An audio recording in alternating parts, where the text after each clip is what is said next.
atos pagtungkol sa puno kila mga katong mga katong pasalamat sa Ginoo at pagyapo kita mga buhi pa. Sa mga ko itagata kanunay ulan, hangin, tubig, mga tubod ang panunta.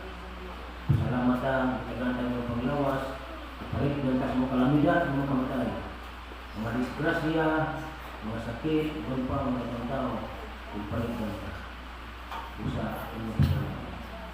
Ang Ginoo bisan mga tao maayo, kanunay sa gihapon ng latag ubras.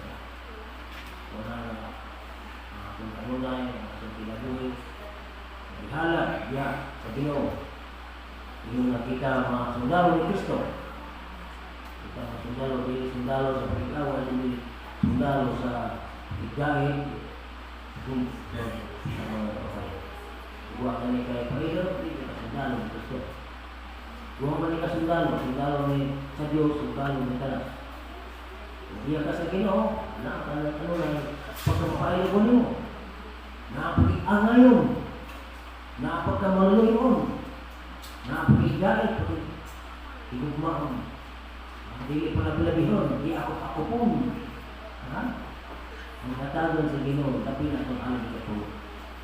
Mga sa Kristo, may pangulo sa Iglesia, masunod ka kang Kristo, kaya siya ang pangulo sa Iglesia. Sa mga pinatong sa Iglesia, tapos sa mga dunia pelatihan, matiguang na, ukira.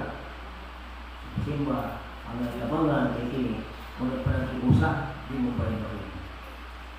Salamat sa Ginoo. Kita, nakatigong ni adlaw bulaan.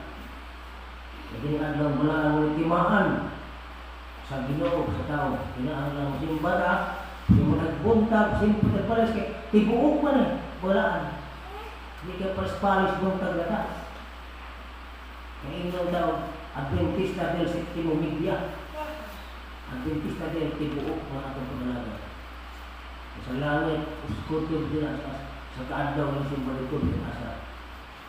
Kaya kita makamanang tutinood ng alagad ng Kristo na nagpadayo bilang sa tiyan.